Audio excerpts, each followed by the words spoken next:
Chapter 16।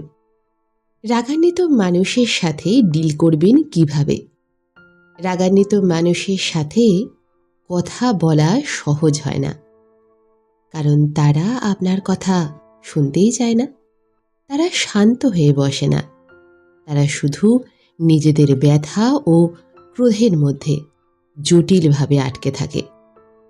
কিন্তু less গেবলেন বলেন, ক্রোধী মানুষের সাথে আপনি যত ঝামেলায় জড়াবেন তার ক্রোধ ততই বাড়বে। এমতাবস্থায় আপনার প্রথম কাজ হলো তার কথা শোনা, কোনো প্রকার বাধা দান ছাড়া, কোনো প্রকার বাহানা ছাড়া।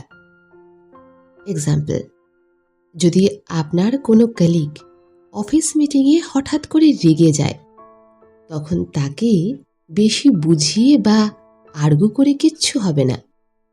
কিন্তু যদি আপনি বলেন, আমি বুঝতে পারছি তুমি কেন এত রেগে আছো, চলো বসে কথা বলি, তখন সেই ব্যক্তির ক্রোধের পারদ খানিকটা হলেও কমবে। কেন? কারণ প্রতিটি ক্রোধী মানুষের ভিতর কোথাও না কোথাও সম্মান প্রাপ্তির খিদে থাকে।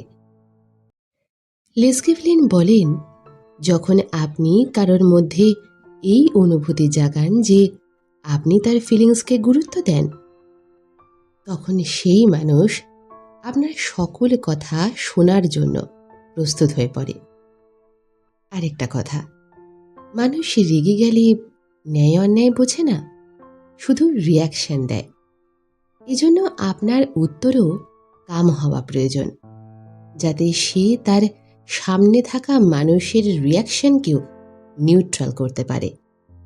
কিন্তু আপনি যদি কোনো ক্রোধী মানুষকে সামান্যতম বুদ্ধিমত্ততা ও রেসপেক্টসের সাথে ডিল করে নেন, তাহলে সেই মানুষটাই পরবর্তী সময়ে আপনার সব থেকে লয়াল সঙ্গী রূপে পরিগণিত হবে।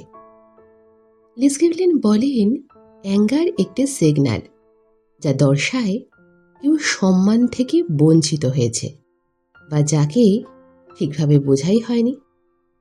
এজন্য যদি এর পরের বার কেউ রেগে যায়, তখন তাকে না বুঝিয়ে তাকে বোঝার চেষ্টা করুন। এটাই হলো ক্রোধী মানুষের সাথে ডিল করার সবচেয়ে সহজতম উপায়।